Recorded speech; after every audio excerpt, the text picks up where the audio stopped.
chers amis, affirmer que Jésus est Dieu peut susciter l'étonnement, l'incompréhension même, et voire l'indignation.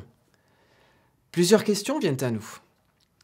Comment Jésus pourrait-il à la fois prétendre être Dieu et pour autant naître d'une femme, se restreindre aux limites du corps et de la nature humaine? Certains même se disaient, mais n'était-il pas le fils de Joseph et de Marie? Comment Jésus pouvait-il être Dieu alors que tout en lui montrait qu'il était bien un homme? S'il était vraiment Dieu, n'aurait-il pas fait les choses autrement? Et enfin, comment Dieu pourrait-il finir condamné injustement par les hommes, puis cloué et mourir sur une croix? N'y avait-il pas une autre alternative? Ne pouvait-il tout simplement pas empêcher cela? Eh bien, j'aimerais en quelques minutes vous démontrer que malgré toutes ces interrogations, et peut-être d'autres, Jésus est 100% Dieu. Et pour cela, pas besoin de chercher bien loin, la Bible nous le montre très clairement. Déjà dans l'Ancien Testament, les prophètes annonçaient et déclaraient Jésus comme étant Dieu.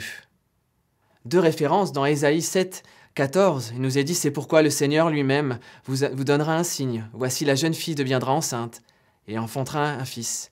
Elle lui donnera le nom d'Emmanuel, ce qui veut dire Dieu avec nous. » Et puis Ésaïe 9, 6, « Car un enfant nous est né, un fils nous est donné, et la domination reposera sur son épaule.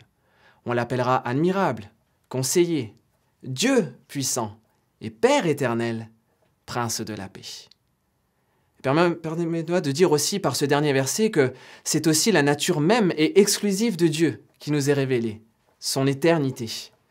Car lui seul, dans les cieux et sur la terre, est éternel. Voyons maintenant dans le Nouveau Testament.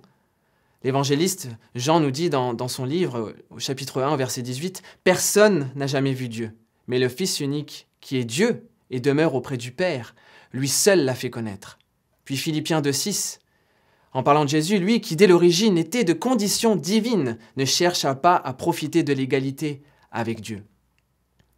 Et j'aimerais vous dire aussi que Jésus est Dieu parce qu'il dispose des mêmes attributs.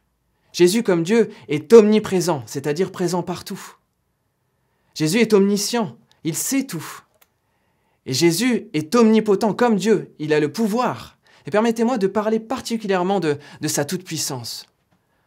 Parce que la Bible nous dit que non seulement Jésus était là avant la fondation du monde, mais aussi que tout a été créé par lui et pour lui.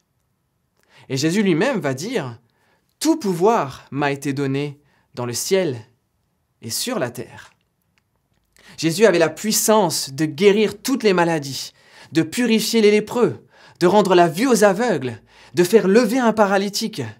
Il avait la puissance de chasser des légions de démons d'un homme et même de ressusciter les morts. Rien ne lui était impossible, car il était Dieu. Et Jésus va aussi transmettre une part de cette autorité à ses disciples pour accomplir ces mêmes miracles. Mais voyez-vous, il restait une chose pour laquelle aucun homme n'a fait suffisamment de puissance. Pardonner les péchés.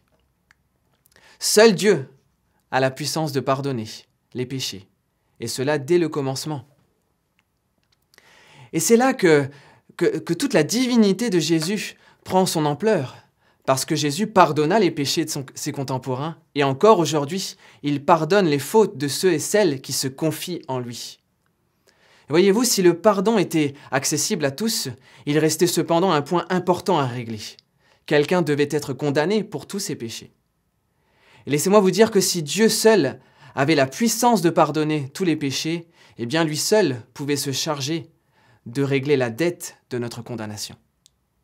Et c'est pourquoi ce Jésus pleinement Dieu est devenu pour nous et par amour pour nous pleinement homme pour prendre notre place et régler une fois pour toutes la question du péché. Jésus-Christ est vivant et toujours pleinement Dieu et c'est ainsi qu'il désire se manifester en chacun d'entre nous.